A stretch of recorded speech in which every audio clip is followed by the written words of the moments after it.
Hello, this is Jesse Weiler here for the Institute on Religious Life and Vocation Ministry. I'm here with Michael Heinlein today. Michael, how are you doing today? I'm doing well, Jesse. Thanks for having me here. Well, we have a great conversation today, a lot to talk about. We're going to talk about Cardinal Francis George and some other things going on with the Institute on Religious Life, and a little bit about what you do and your vocation. Obviously, you know, you're not a religious. I'm not a religious, yet we're going to be talking about religious adjacent stuff. But before we do all of that, would you mind leading us in prayer today? Absolutely. This is a prayer that Cardinal George loved as an oblate of Mary Immaculate, himself a religious from the French School of Spirituality. In the name of the Father, and of the Son, and of the Holy Spirit. Amen. O Jesus, living in Mary, come and live in your servants, in the spirit of your holiness, in the fullness of your power, in the reality of your virtues, in the perfection of your ways, in the communion of your mysteries. Have dominion over every adverse power in your own spirit, to the glory of God the Father. Amen. In the name of the Father, and of the Son, and of the Holy Spirit. Amen. Amen. Well, again, thank you for joining us today. There's a lot of reasons that we wanted to bring you on today. First of all, you're really good friends with our president, Bishop Hying. You knew him from his time back in Indiana, right? Yes. And of course, you know, you wrote this wonderful book on Cardinal George, who was a friend of the Institute on Religious Life, but also was a religious himself. After first trying to join the priesthood and for the diocese, he ended up with a religious community, and then ended up leading a diocese, which is a great little story there. But can you tell me a little bit about yourself? And you're married and you have children, and how did that come for you for your vocation? Sure. Well, I am married almost 7 years to my wife Gretchen, and we have three wonderful children, almost six, almost four, and almost one. And all of our kids are born in May, so it's a busy month in our house.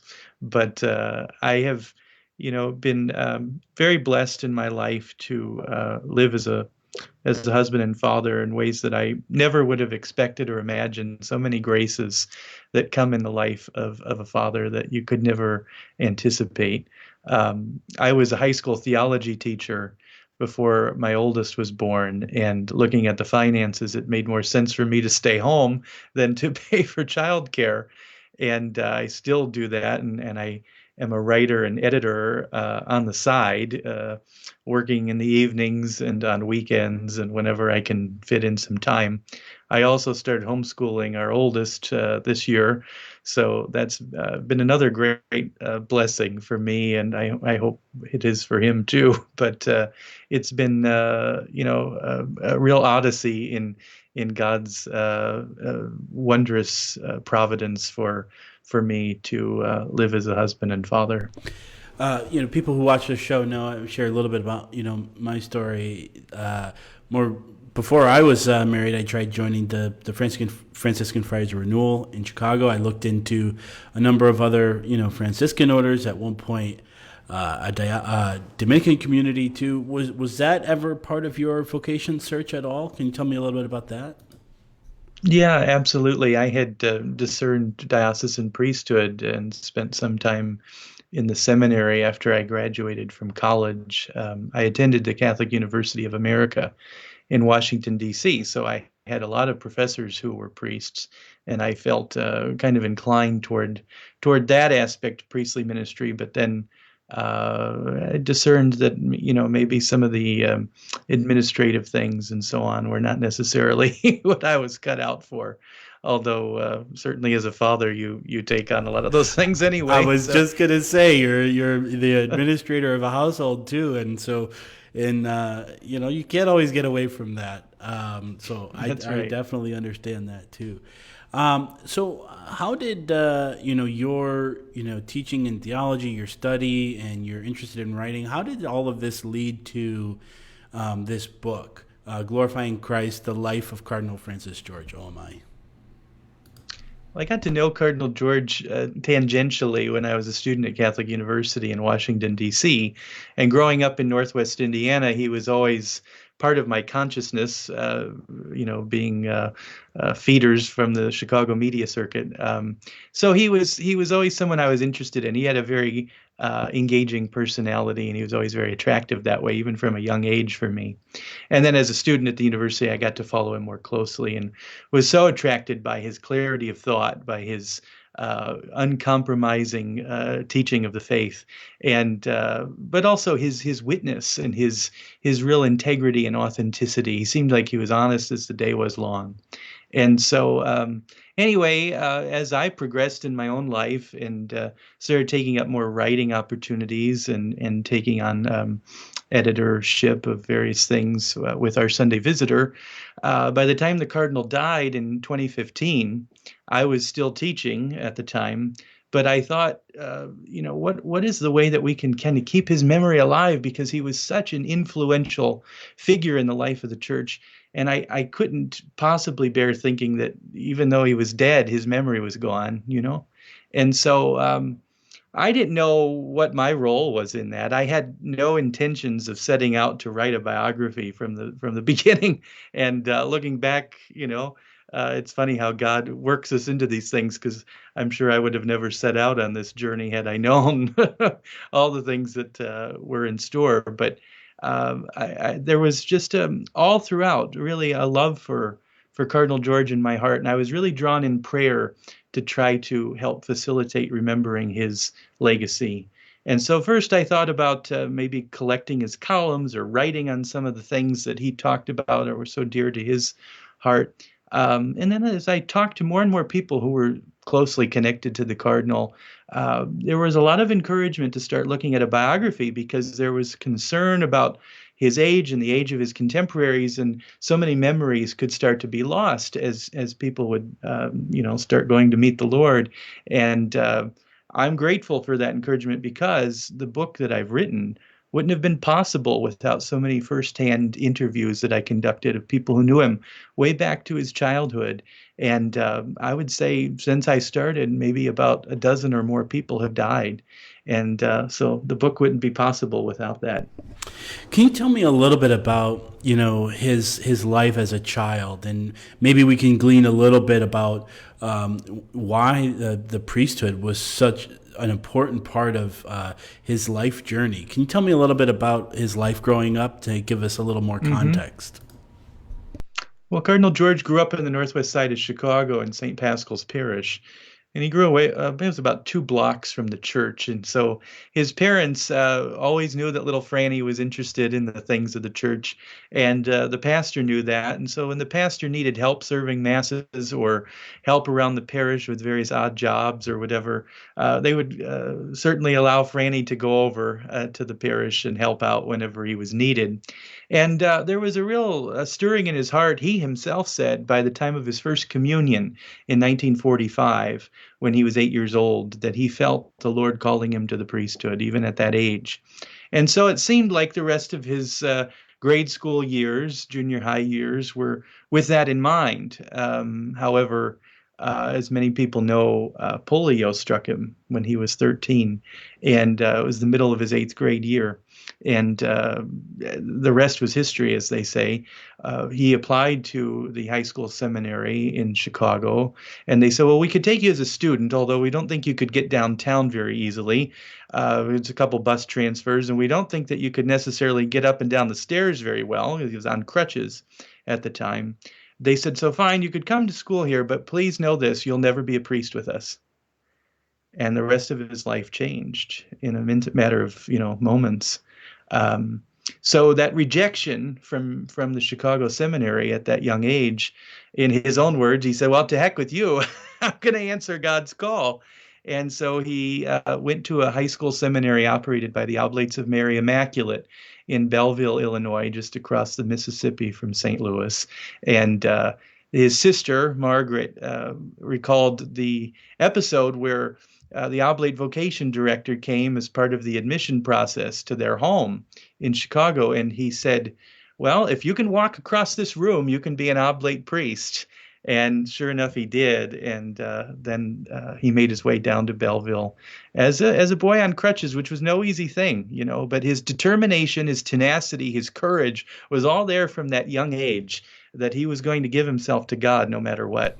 Yeah, thank you for that like last part because we all know that, but I think in that story it gives us an inherent look as to who he was and how driven he was and how amazing. And like I said in the beginning, he ended up becoming the bishop for the Archdiocese of Chicago, the Cardinal of the Archdiocese of Chicago, from basically saying no, we don't even think you can get around here and better not do that. It might not be the best idea. So what a phenomenal story that is. So going off of that, the tenacity that you're talking about, how did that affect his studies as he was really diving? Because obviously he was well versed in theology and was a great preacher and all of this. So how did that attitude affect his studies in seminary? Well, in the seminary, he was a very academically inclined student. Some of his professors, who I had good fortune of speaking to, even said we knew he was smarter than we were, but he never let on. He was not someone who was ostentatious and proud of himself. He could be at times, as we all could, but he was really a very humble guy. And many of the college students and seminary students who were with him would remark about how they knew he was smarter than they were, but he would never, be pushy with that. And if someone wasn't understanding a concept, he'd take the time to pull them aside and help them understand. So, he was really a brilliant young man. But then when he was at the Oblate Seminary in Pass Christian, Mississippi, they thought we really aren't challenging him enough. And so we should send him to Rome, they thought. But that proved to be a venture that might have been too hard for him with his disability, with cobblestone streets, having to walk to classes across the city. And so where he ended up going was Ottawa, Canada, to the Oblate Theologate there. It's now called St. Paul's University. And so he's finished up his theology there for 2 years and then was ordained back in Chicago as a priest, which was a very rare thing in those days. He just happened to be in this weird limbo situation where he didn't have any classmates who were his age in Ottawa with him, so he didn't want to be ordained there in the middle of winter by himself. Maybe his family couldn't get there. So they worked out a situation where he could be ordained at his home parish, which is incredibly providential in many ways. That Chicago's first homegrown archbishop not only was baptized in the archdiocese, received his first communion there, heard his call to priesthood, but was ordained there too. What a phenomenal story. So tell me a little bit about his health going on, because I mean, obviously he led a very long and full life, and so the physical ailments didn't really prevent him from. I mean, he had, as cardinal, had to take many trips to Rome and all of that. So how did his health progress, beyond seminary? Yeah, there's a little bit of an irony there in that Quigley didn't think he could get downtown to the high school seminary because of his disability, and that probably was true to a certain degree.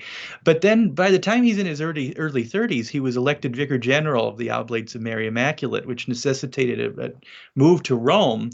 And not only a move to Rome, but he ended up visiting something like 42 countries during his 12 years as vicar general, and then becoming Cardinal Archbishop of Chicago some years later. Of course, was back and forth to Rome quite a bit and traveled a lot as a very sought after speaker. But the underlying story of all this, as you mentioned, was his health. And his sister remarked to me many times about how there was never a day my brother wasn't in severe pain. Now, you might have known that. He might have been a little cranky on some days, because he was really hurting. The polio left a real mark on his leg. He didn't have much muscle there. So by the time he was in his 40s, he had to start wearing a brace, which he wore until he died to help him. And that was a constant source of frustration to him because he had to constantly get it readjusted and things like that. And it was a real, like a penitential device in some ways for him. But even before that, his 30s and 40s, he was constantly having to deal with the effects of his limp and the tension it would put on his back and on his neck and on his all the effects of that. So he spent a lot of time in the hospital and had many procedures in his early life, even as a teenager, that were trying to remedy the effects of the polio, and it never worked out really well for him. It was always a source of pain and suffering for him. And then the cancer, three bouts of cancer toward the end of his life too. So he really dealt with an immense amount of suffering, but continued to constantly give of himself for the glory of God, the glory of Christ and his church. And it was a real beautiful, I mean, oblation, right? As an oblate of Mary Immaculate. That was his life. So, diving into that, what was that? What was it part of the Oblates that was, a big part of his life? So he obviously went there because they gave him an opportunity that he really desired, but there also has to be kind of a fit with the charisms and what they want to do. So what about the Oblates lined up with him as a person, his specific God-given skills and talents? Well, certainly the Oblates have a heart for the poor. Their mission is to serve the poor. And so, as Cardinal George said many, many times, the poor are the first in the kingdom of God, as Jesus taught us. And he put that as a center point in his ministry as a bishop because of what the Oblates taught him and what he saw traveling throughout the world, visiting the Oblate installations. He never slept in a hotel those 12 years he was vicar general. He always stayed with the people that the Oblates were serving. So he really lived the life. He was attracted to the proclamation of the gospel to the poor. He was attracted to making himself available to all. Those were the sorts of things that he was really attracting. But the thing was, his superiors saw the intellect, and so they were always pushing him into other avenues. Now, he couldn't have necessarily traveled the world as a missionary. We don't know if he would have been able to live in sub-Saharan Africa or something like that. Although I think he would have been willing to if he was sent there.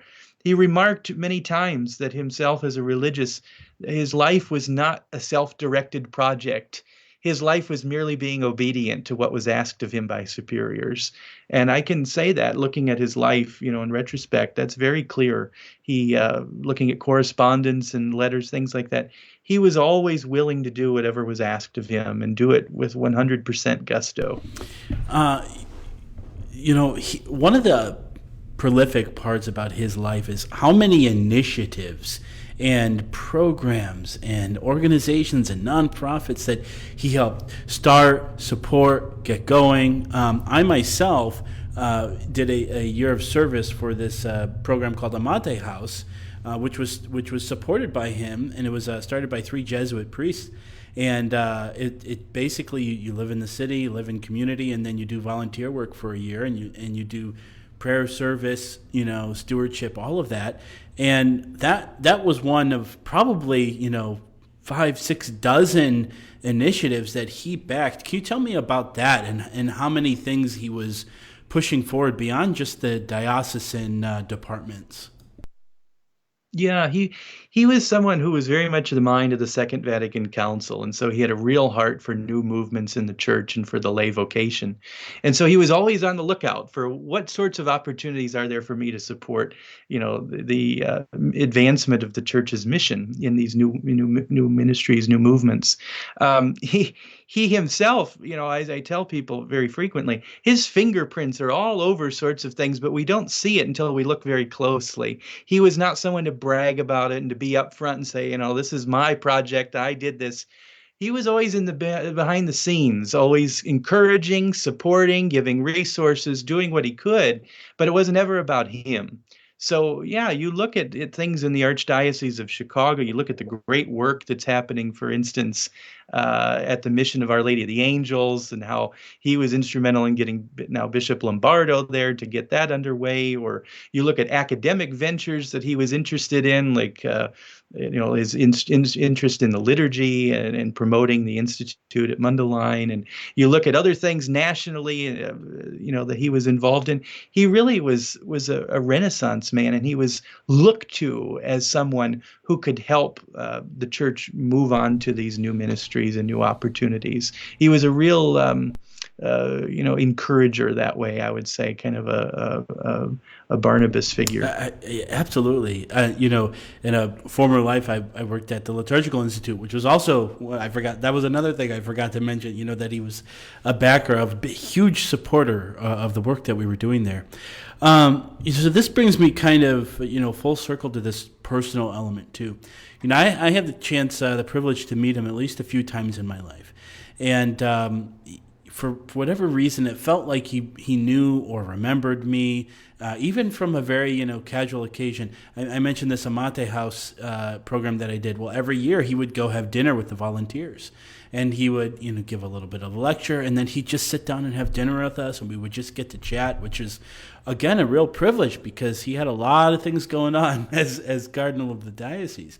And I would meet him at these other events for young adults and things like that, and he just had the ability to meet with people at the real level. Can you tell me some experiences that people would say? You're asking all these people, you're interviewing them. What are some stories that people have shared with you about that personal touch that he had with people? Yeah, I would say he was a pastor's pastor, and he was always available to his people, still is, buried where he is near his family in the cemetery in Des Plaines. People come and go visiting him still. But people would constantly tell me about how he was the last person to leave an event at a parish. He would stay and talk to whoever was there, but the news cameras were never there, so those stories weren't often told in a wide-scale way. People don't realize how available he was to his people. And then people would meet him at these things and want to keep in touch with him and ask for him to be their spiritual director or ask for his advice on certain vocational discernment issues or whatever. He would often give out his private number to his office. His own staff sometimes wouldn't know about the calls that he would himself set up and have coming in. I can share a personal story with that. When I was a student at Catholic U and discerning my future, he was someone that I wanted to talk to as well and kind of get his insight and get his experience, get his wisdom. And I guess I was brazen enough to think that after I had met him one night, the next day I called the hotel where he was and asked for his room and got a voicemail and left a message and thought, well, we'll see what happens if I could meet with him. He called me up. He called me up himself and said, yeah, we could meet. He had a very narrow window, and unfortunately it didn't work out because I had class at the time, and he told me I dare not skip it. But that was a beautiful reflection of the kind of man that he was. He didn't know me. He didn't know who I was. But someone asked him for help, and he was willing to be there. My own father-in-law told me about a time he visited Chicago and was at the Mass at the cathedral. The Cardinal was celebrating one Sunday, ordinary Sunday, and the Cardinal stayed and talked to everybody, even my father-in-law, and talking about, his own life and things. Just a visitor from out of town, who he was happy to spend as much time with as he wanted to.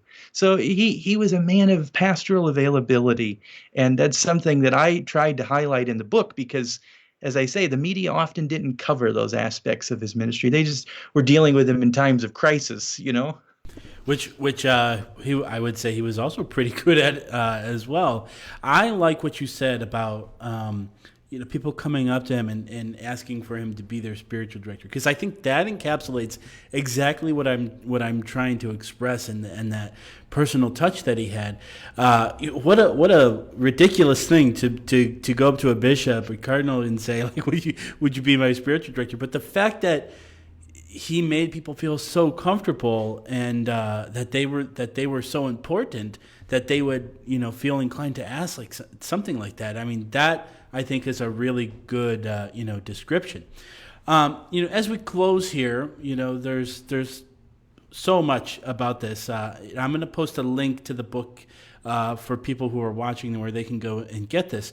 But I'm very curious as somebody who's kind of You went through his whole life. You talked to a lot of people. What is your sense that his legacy is going to be? 20, 30, 40 years from now, somebody talks about Cardinal George. What do you think is the number one thing that they're going to say? Well, when he was asked that question, and his ultimate answer to what is my legacy at his final homily was, are the people holier because of my ministry?